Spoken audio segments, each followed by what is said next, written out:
আজ থেকে সারা দেশে অপারেশন ডেভিল হান্ট। 6 সংস্কার কমিশনের পূর্ণাঙ্গ প্রতিবেদন ওয়েবসাইটে প্রকাশ।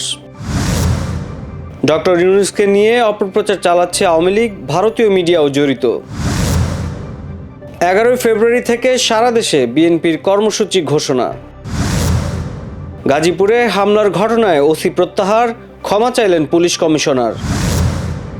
শেরপুরে 2 গ্রামবাসীর সংঘর্ষে আহত 20।